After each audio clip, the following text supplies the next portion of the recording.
శ్రీ సాయినాథాయ నమః. 8వ అధ్యాయం. శ్రీ సాయినాథాయ నమః. శ్రీ సాయి సచ్చరిత్రం 8వ అధ్యాయం. మానవ జన్మ యొక్క ప్రాముఖ్యము, బాబా యొక్క భిక్షాటనము, బాయిజాబాయి యొక్క ఎనలేని సేవ, ముగ్గురి పడక స్థలము, రహతా నివాసి కుషాల్ చంద్. మానవ జన్మ యొక్క ప్రాముఖ్యము. ఈ అద్భుత విశ్వమందు భగవంతుడు కోటానుకోట్ల జీవులను సృష్టించి ఉన్నాడు. దేవయక్ష గంధర్వాదులు, జంతు కీటకాదులు, మనుష్యులు మొదలగు వానిని సృష్టించెను. స్వర్గము, నరకము, భూమి, మహాసముద్రం, ఆకాశమునందు నివసించు జీవకోటి అంతయు సృష్టించెను. వీరిలోనెవరి పుణ్యం ఎక్కువగునో వారు స్వర్గమునకు పోయి వారి పుణ్యఫలమును అనుభవించిన పిమ్మట త్రోసివేయబడుదురు. ఎవరి పాపం ఎక్కువగునో వారు నరకమునకు పోదురు. అచ్చట వారు పాపములకు తగినట్లు బాధలను పొందెదరు. పాపపుణ్యములు సమానమగునప్పుడు భూమిపై మానవులుగా జన్మించి మోక్ష సాధనమునకై అవకాశము గాంచెదరు. వారి పాపపుణ్యములు నిష్క్రమించినప్పుడు వారికి మోక్షము కలుగును. వేయేల మోక్షము గాని పుట్టుక గాని వారు చేసుకొనిన కర్మపై ఆధారపడి ఉండును. మానవ శరీరం యొక్క ప్రత్యేక విలువ. జీవకోటి అంతటికీ ఆహారం, నిద్ర, భయం, సంభోగం సామాన్యం. మానవునికి గాక మరొక ప్రజ్ఞ గలదు, అదియే జ్ఞానం. దీని సహాయంలోనే మానవుడు భగవత్ సాక్షాత్కారమును పొందగలడు. ఇంకే జన్మయందునూ దీనికి అవకాశం లేదు. ఈ కారణం చేతనే దేవతలు సైతం మానవ జన్మను ఈర్ష్యతో చూచెదరు. వారు కూడా భూమిపై మానవ జన్మమెత్తి మోక్షమును సాధించవలనని కోరెదరు. కొంతమంది మానవ జన్మము చాలా నీచమైనదనియు, చీము, రక్తం, మలములతో నిండియుండుననియు, తుదకు శిథిలమై రోగమునకు మరణమునకు కారణమగుననియు నందురు. కొంతవరకు అది కూడా నిజమే. ఇన్ని లోపములు ఉన్నప్పటికీ మానవునకు జ్ఞానమును సంపాదించు శక్తి కలదు. శరీరముండుట చేతనే మానవుడు తన దేహం యొక్క జగత్తు యొక్క అనిత్యత్వమును గ్రహించి ఇంద్రియ సుఖముల పట్ల విరక్తి పొంది నిత్యానిత్య వివేకంతో కడకు భగవత్ సాక్షాత్కారమును పొందుచున్నాడు. శరీరం మలభూయిష్టమైనదని నిరాకరించినచో మోక్షమును సంపాదించు అవకాశమును పోగొట్టుకొనెదను.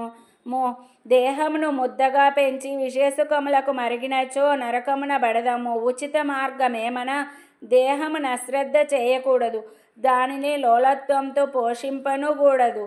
తగు జాగ్రత్త మాత్రమే తీసుకొనవలను. గుర్రపు రౌతు తన గమ్యస్థానము చేరు వరకు గుర్రమును ఎంత జాగ్రత్తతో చూచుకొనునో అంత జాగ్రత్త మాత్రమే తీసుకొనవలను. ఈ శరీరమును మోక్ష సాధన లేక ఆత్మ సాక్షాత్కారం కొరకు వినియోగించవలను. ఇది ఏ జీవుని పరమావధియే ఉండవలను. భగవంతుడు అనేక జీవులను సృష్టించినప్పటికీ అతనికి సంతృష్టి కలగలేదట. ఎందుకనగా భగవంతుని శక్తిని అవేవియూ గ్రహించలేకపోయినవి. అందుచేత భగవంతుడు ప్రత్యేకముగా మానవుని సృష్టించెను. వానికి జ్ఞానం అనే ప్రత్యేక శక్తిని ఇచ్చెను. మానవుడు భగవంతుని లీలలను, అద్భుత కార్యములను, షేముషి విజ్ఞానములను చూచి పరవశం పొందినప్పుడు భగవంతుడు మిక్కిలి సంతృష్టి చెంది ఆనందించును. అందుచే మానవ జన్మ పొందుట లభించుట గొప్ప అదృష్టము. బ్రాహ్మణ జన్మ పొందుట అందులోనూ శ్రేష్టము. అన్నిటికంటే గొప్పది సాయిబాబా చరణారవిందములపై సర్వస్య శరణాగతి చేయున అవకాశం కలుగుట. మానవుని విద్యుక్త ధర్మం, మానవ ధర్మం విలువైనదనియో, దానికి ఎప్పటికైనాను మరణం అనివార్యమనియో గ్రహించి మానవుడు ఎల్లప్పుడూ జాగరూకుడై ఉండి జీవిత పరమావధిని సాధించుటకై యత్నించవలెను. ఏమాత్రమును అశ్రద్ధ గాని ఆలస్యము గాని చేయరాదు. త్వరలో దానిని సంపాదించుటకు యత్నించవలను. భార్య చనిపోయిన వాడు రెండవ భార్య కొరకు ఎంత ఆతురపడునో, తప్పిపోయిన యువరాజుకై చక్రవర్తి ఎంతగా వెతక యత్నించునో, ఎటులనే విసుగు విరామం లేక రాత్రింబవలు కృషి చేసి ఆత్మ సాక్షాత్కారమును సంపాదించవలను. బద్ధకమును, అలసటను, కునుకుపాట్లను దూరమొనర్చి అహోరాత్రములు ఆత్మయందే ధ్యానం నిలపవలను. ఈ మాత్రం చేయలేనిచో మనము పశుప్రాయులమగుదుము. తక్షణ కర్తవ్యం. మన ధ్యేయం సత్వరం ఫలించు మార్గమేదన వెంటనే భగవత్ సాక్షాత్కారం పొందిన సద్గురువు వద్దకేగుట. ఆధ్యాత్మికోపన్యాసములెన్ని వినినప్పటికీ పొందనట్టిదియు, ఆధ్యాత్మిక గ్రంథములెన్ని చదివినను తెలియనట్టిదియు నగు ఆత్మ సాక్షాత్కారం సద్గురువుల సాంగత్యంచే సులభముగా పొందవచ్చును. నక్షత్రములన్నయూ కలిసి ఇవ్వలేని వెలుతురును సూర్యుడెట్లు ఇవ్వగలుగుచున్నాడో ఎట్లనే ఆధ్యాత్మికోపన్యాసములు గ్రంథములు వివ్వలేని జ్ఞానమును సద్గురువు విప్పి చెప్పగలడు. వారి చర్యలు సామాన్య సంభాషణలే, మనకు మౌన ప్రబోధములు. శాంతి, క్షమ, వైరాగ్యం, దానం, ధర్మం, మనోదేహములను స్వాధీనమందుంచుకొనుట, అహంకారం లేకుండుట మొదలగు శుభలక్షణములను వారి ఆచరణలో చూచి భక్తులు నేర్చుకొందురు. వారి పావన చరితములు భక్తుల మనములను ప్రబోధము కలుగజేసి వారిని పారమార్థికముగా ఉద్ధరించును. సాయిబాబా ఎట్టి మహాపురుషుడు సద్గురువు.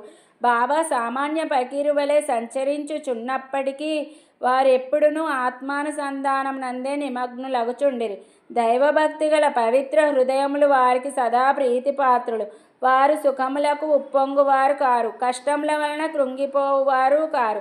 రాజైనను నిరుపేదైనను వారికి సమానమే. తమ దృష్టి మాత్రమున ముష్టివాణిని చక్రవర్తిని చేయగల శక్తి ఉన్నప్పటికీ బాబా ఇంటింటికి తిరిగి భిక్షనెత్తేడివారు. వారి భిక్ష ఎట్టిదో చూతాము. బాబా యొక్క భిక్షాటనము. షిరిడీ జనులు పుణ్యాత్ములు. ఎందుకనగా వారి ఇండ్ల ఎదుటనే కదా బాబా భిక్షుకుని వలె నిలచి అమ్మ రొట్టె మొక్క పెట్టుడనుచు దానిని అందుకొనగా చేయి చాచడి వారు చేత ఒక రేకు డబ్బా పట్టుకొని భుజానికి ఒక గుడ్డజోలే తగిలించుకొని భిక్షాటనకు పోయేడివారు. బాబా కొన్ని ఇండ్లకు మాత్రమే భిక్షకు పోయేడివారు. పులుసు, మజ్జిగ వంటి ద్రవ పదార్థములు, కూరలు మొదలగునవి రేకు డబ్బాలో పోసుకునేడివారు. అన్నము, రొట్టెలు మొదలగునవి జోలెలో వేయించుకునేడివారు. బాబాకు రుచి అనున్నది లేదు. వారు జిహ్వాను స్వాధీనమందుంచుకొన కాన అన్ని పదార్థములను రేకు డబ్బాలోనూ జోలెలోనూ వేసుకునేడివారు. అన్ని పదార్థములను ఒకేసారి కలిపివేసి భుజించి సంతృష్టి చెందేవారు. పదార్థముల రుచిని పాటించేవారు కాదు. వారి నాలుకకు రుచి అనేది లేనట్లే కనిపించుచుండెను. బాబా భిక్షకు ఒక పద్ధతి కాలనియమం లేకుండెను. ఒక్కొక్క దినము కొన్ని ఇండ్ల వద్ద మాత్రమే భిక్ష చేసేడివారు. ఒక్కొక్కసారి 12 సార్లు కూడా భిక్షకు వెళ్ళేడివారు. భిక్షలో దొరికిన పదార్థములనన్నింటినీ ఒక మట్టి పాత్రలో వేసేవారు. దానిని కుక్కలు, పిల్లులు, కాకులు విచ్చలవిడిగా తినుచుండేవిడివి. వారిని తరిమేవారు కారు. మసీదు తుడిచి శుభ్రము చేయు స్త్రీ 10-12 రొట్టె ముక్కలను నిరాటంకముగా తీసుకొని చుండేది. కుక్కలను, పిల్లలను కూడా కలలో సైతం అడ్డు పెట్టని వారు. ఆకలితోనున్న పేదల ఆహారమునకు అడ్డు చెప్పుదురా?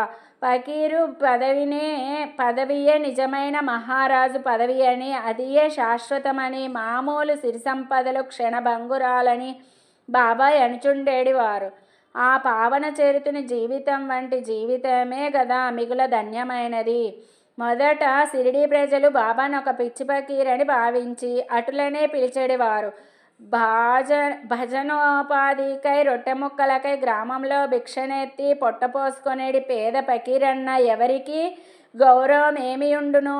కానీ ఈ ఫకీరు పరమ విశాల హృదయుడు, ఉదారుడు, ధనాపేక్షలేశ మాత్రము లేని నిరాసక్తుడు. బాహ్య దృష్టికి వారు చంచలునిగను స్థిరత్వం లేని వారుగను గాన్పించినను లోన వారు స్థిరచిత్తులు. వారి చర్యలు అంతుపట్టనివి. ఆ కుగ్రామంలో కూడా బాబాను ఒక గొప్ప మహాత్మునిగా గుర్తించి సేవించిన ధన్యజీవులు కొద్దిమంది గలరు. అట్టి వారిలోనొకరు వృత్తాంతం ఇక్కడ చెప్పబోచున్నాను. బాయిజాబాయి యొక్క ఎనలేని సేవ. తాత్యా కోతే పాటిల్ తల్లి పేరు బాయిజాబాయి. ఆమె ప్రతిరోజు మధ్యాహ్నం తలపై ఒక గంపలో రొట్టె కూర పెట్టుకొని సమీపముననున్న చిట్టడవిలో ముండ్లు పొదలు లెక్క చేయక క్రోసుల కొద్ది దూరం నడిచి ఆత్మధ్యానంలో నిశ్చలముగా ఎక్కడో కూర్చొని ఉన్న బాబాను వెదికి పట్టుకొని భోజనం పెట్టుచుండెను. బాబాకు సాష్టాంగ నమస్కారం చేసి వారి ఎదుట విస్తరొకటి వేసి తాను తెచ్చిన రొట్టె కూర మొదలగు భోజన పదార్థములను వడ్డించి కొసరి వాటిని బాబాచే తినిపించుచుండెను. ఆమె భక్తి విశ్వాసములు అద్భుతమైనవి. ఎనలేని ఆమె సేవను బాబా చివరి వరకు మరవలేదు. ఆమె సేవకు తగినట్లు ఆమె పుత్రుడకు తాత్యా పాటిల్ను ఎంతో ఆదరించి ఉద్ధరించెను. ఆ తల్లి కొడుకులకు బాబా సాక్షాత్ భగవంతుడనే విశ్వాసం ఉండెను. కొన్ని సంవత్సరముల తదుపరి బాబా అడవులకు పోవటం మాని మసీదులోనే కూర్చొండి భోజనం చేయసాగిరి. అప్పటి నుంచి పొలంలో తిరిగి బాబాను వెతికి పట్టుకోను శ్రమ బాయిజాబాయికి తప్పినది. ముగ్గురి పడక స్థలము.